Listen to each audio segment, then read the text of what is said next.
Kata Utsmaniyah itu diambil dari pendiri pertama dinasti ini, yakni Utsmani bin Ertugrul bin Sulaiman Syah.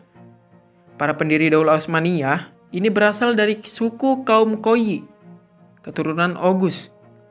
Bani Utsmani merupakan keturunan dari kabilah Turkmania yang mendiami daerah Kurdistan pada abad ke-13. Adanya serangan dari Mongolia yang dipimpin oleh Genghis Khan ke wilayah Irak dan Asia Kecil Timur, berhijrah meninggalkan Kurdistan menuju Anatolia dan menetap di daerah Kode Aktlat. Sulaiman Syah dengan 1.000 para pengikutnya pun menggembala ke Anatolia dan singgah di daerah Azerbaijan. Namun sebelum sampai pada tujuan, ia meninggal dunia, yang mana pada saat itu kedudukannya digantikan oleh putranya, yakni Ertugrul, untuk melanjutkan perjalanan sesuai dengan tujuan awalnya, yakni Anatolia.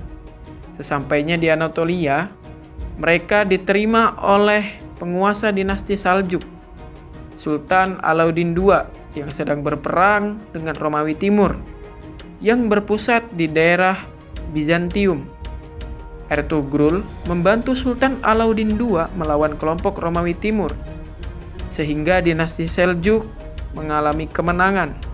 Sultan merasa senang dan bahagia. Akhirnya diberikanlah sebuah hadiah kepada Ertugrul, sebuah wilayah Dorilium, Iskihsahar, yang berbatasan dengan Bizantium.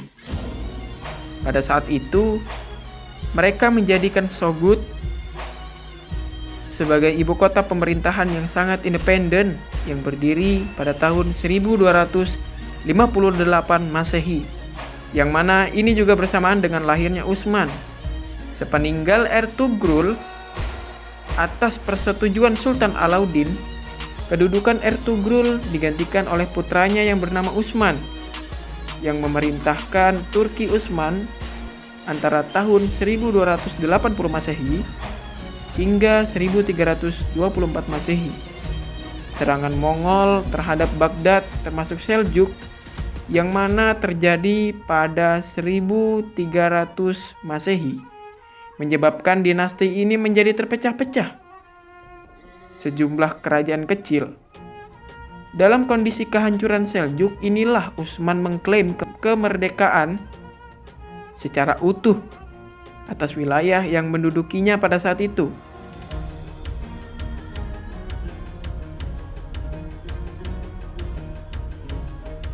Kehidupan Utsman I atau pendiri dinasti Utsmani, dia dari tahun 699 hingga 726 Hijriah selalu dipenuhi dengan jihad dan dakwah di jalan Allah.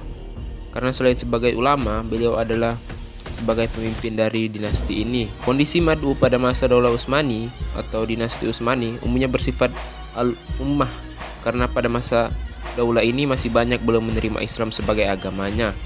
Materi yang diterapkan pada masa dinasti Utsmani meliputi akidah, syariah, dan muamalah, di mana pada masa dinasti Utsmani materi-materi seperti fikih, tata cara membaca Al-Quran, berwudu, dan lain-lain lebih dipermantap lagi penerapannya. Penyebaran agama Islam dilakukan dengan cara ekspansi atau perluasan wilayah di seluruh wilayah Eropa dan Asia Kecil tentang sesuatu kepada pendengar dengan menggunakan lisan.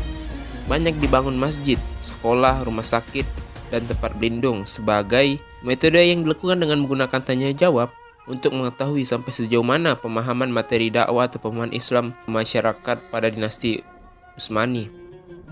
Dari dinasti-dinasti sebelumnya telah diajarkan tata cara salat, tata cara membaca Al-Quran yang baik, dan kajian kitab. Nah, pada masa dinasti Utsmani ini pengajaran pun lebih dimatangkan bagi yang sudah biasa dan yang belum mengetahuinya. Di antaranya adalah sekolah-sekolah di mana dibangun agar orang-orang dapat berpengetahuan. Pendidikan diberikan secara gratis, sedangkan materi yang diajarkan adalah meliputi tafsir hadis, sastra, balaghah, dan ilmu-ilmu kebahasaan. Nah, masjid ini digunakan untuk menyebarkan agama Islam dan mengkaji atau mempelajari agama Islam agar pemahaman-pemahaman tentang Islam pada masa dinasti Utsmani menjadi lebih baik.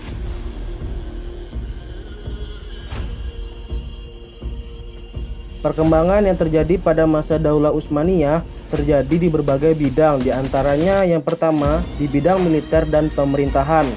Nah, pada bidang militer dan pemerintahan, perkembangan dapat dilihat dari terbentuknya kelompok militer baru yang disebut pasukan Janissary, yang di kemudian hari pasukan ini menjadi mesin perang Daulah Utsmani dalam menaklukkan negeri-negeri non-muslim.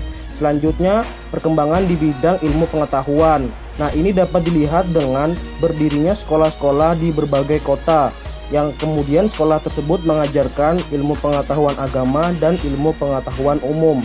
Yang ketiga, perkembangan di bidang kebudayaan.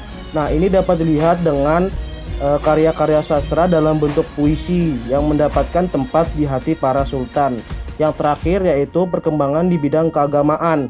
Nah, ini dapat dilihat dari ulama mempunyai peranan penting dalam pemerintahan dan masyarakat. Mufti sebagai pejabat urusan agama tertinggi berwenang memberikan fatwa resmi terhadap problem keagamaan yang dihadapi masyarakat. Tanpa legitimasi mufti, keputusan hukum pemerintahan tidak dapat berjalan.